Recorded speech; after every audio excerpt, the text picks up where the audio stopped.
le 27 octobre 2017.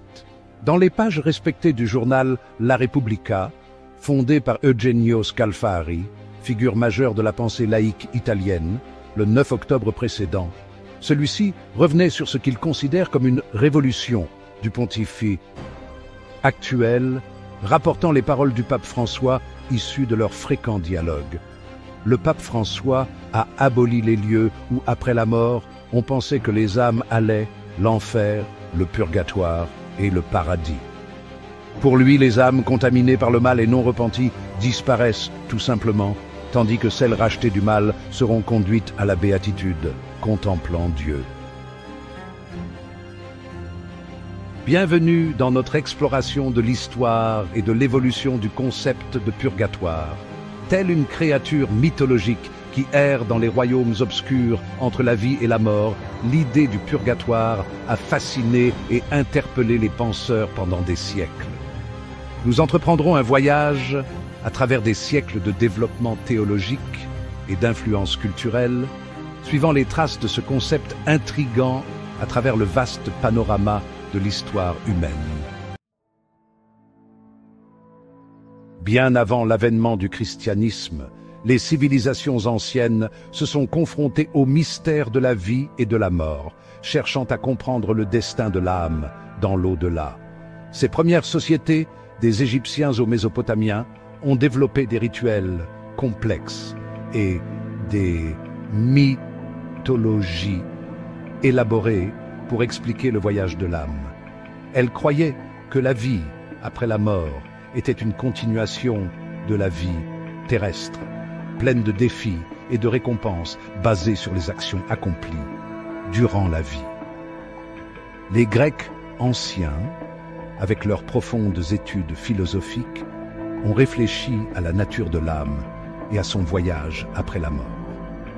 Des philosophes comme Socrate, Platon et Aristote se sont plongés dans les profondeurs de l'existence humaine, s'interrogeant sur ce qui advient après que nous quittons ce monde.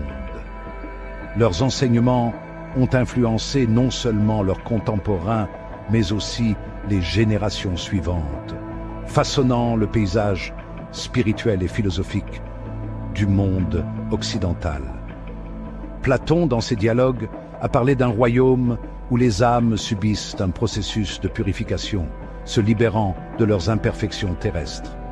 Ce concept de purification n'était pas seulement une idée philosophique, mais aussi morale, suggérant que le voyage de l'âme est un cheminement vers la vraie connaissance et le bien.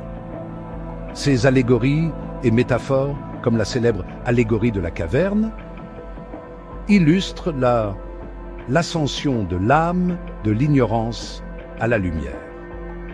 De l'autre côté de la Méditerranée, en terre de Judée, les anciens textes hébraïques faisaient allusion à un concept similaire.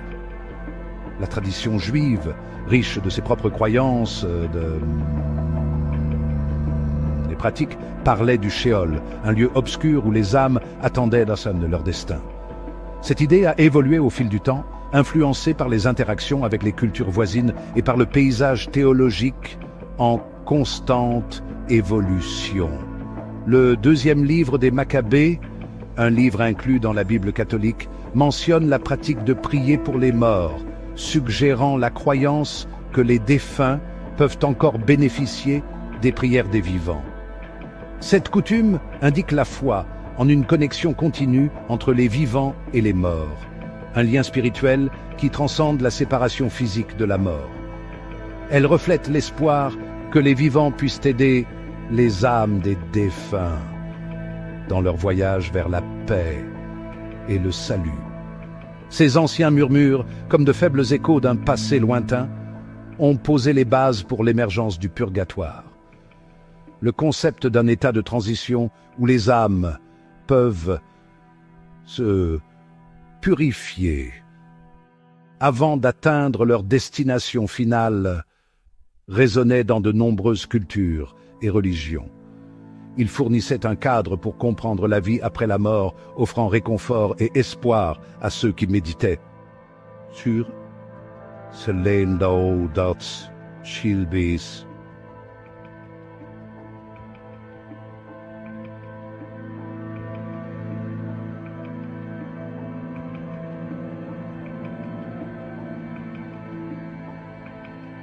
de l'au-delà.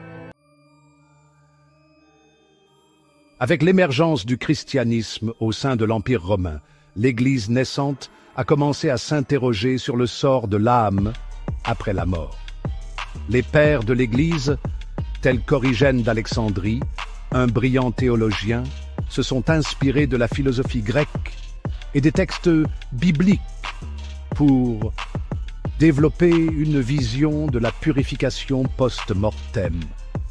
Songez à des figures comme Plotin, avec son idée d'ascension de l'âme. Origène a décrit un feu purificateur, un creuset métaphorique, où les âmes étaient purifiées de leurs imperfections avant d'entrer dans la présence de Dieu, un concept non sans rappeler la catharsis d'Aristote.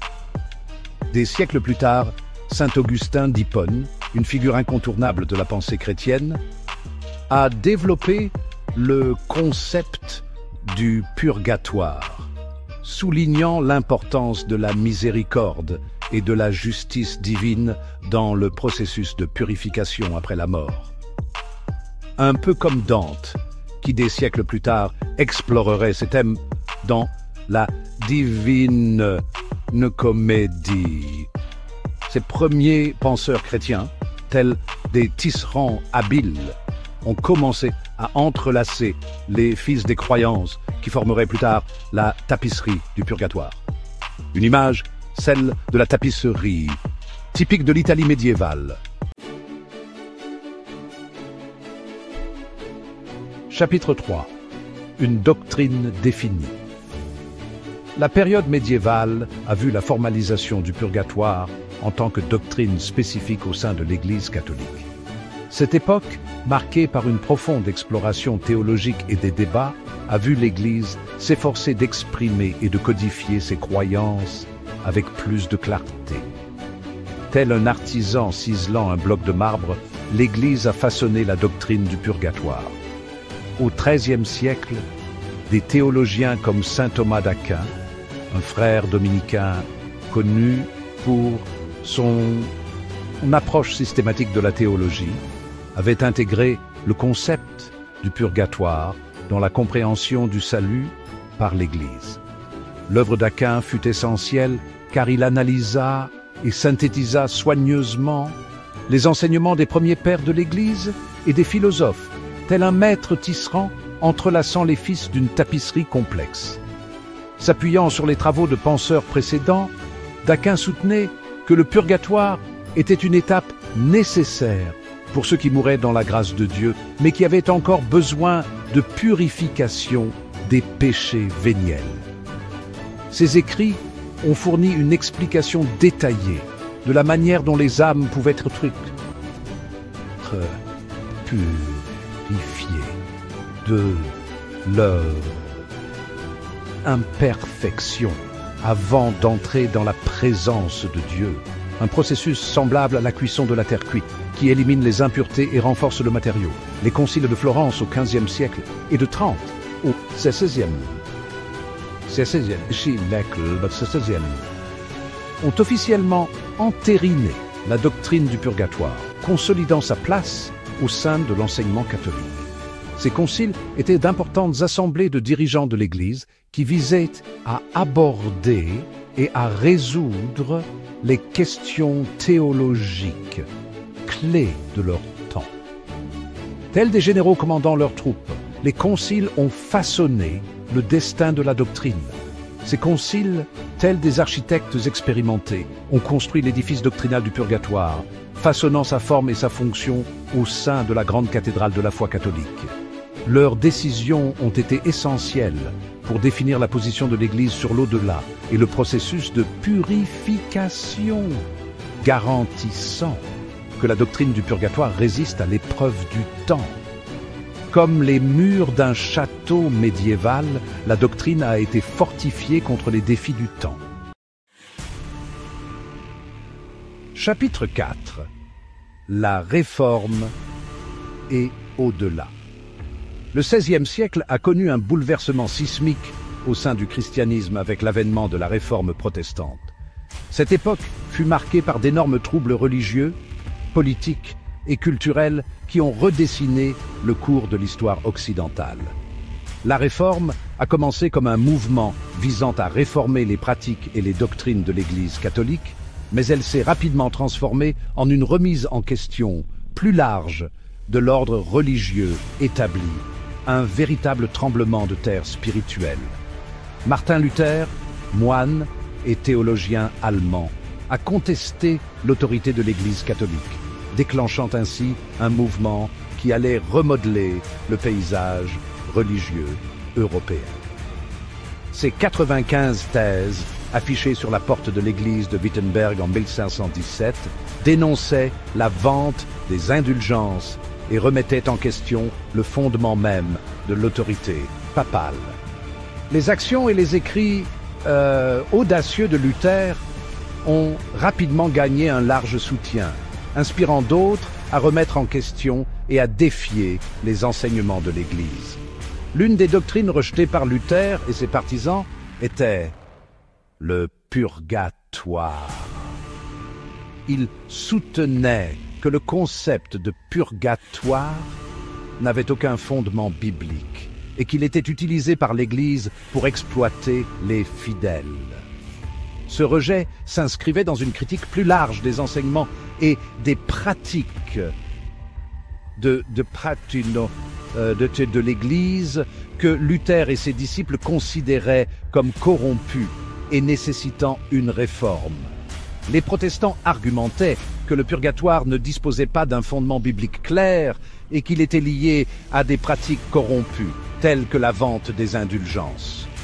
Les indulgences étaient des paiements accordés à l'Église qui étaient censés réduire le temps passé par une âme au purgatoire.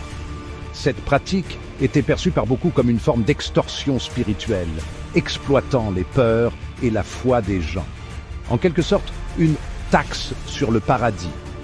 Le Concile de Trente, convoqué par l'Église catholique en réponse à la Réforme, a réaffirmé la doctrine du purgatoire, soulignant son fondement scripturaire et condamnant les abus qui y étaient liés. Ce concile fut un moment crucial de la contre-réforme, l'effort de l'Église catholique pour répondre aux questions soulevées par les réformateurs et réaffirmer son autorité. Une tentative, en somme, de restaurer l'ordre après la révolution luthérienne. Malgré le rejet protestant, le purgatoire demeure un dogme fondamental au sein de l'Église catholique, témoignant de la persistance du pouvoir de la tradition et de l'incessante quête de sens de l'homme face à la mort. Le concept de purgatoire continue d'offrir du réconfort à de nombreux fidèles, en fournissant un cadre pour comprendre l'au-delà et le processus de purification spirituelle. La Réforme et ses conséquences démontrent la nature dynamique des croyances religieuses et le dialogue continu entre tradition et renouveau. Épilogue. La fin du voyage. Merci de nous avoir accompagnés dans ce voyage historique à travers le concept du purgatoire. Abonnez-vous pour soutenir notre chaîne.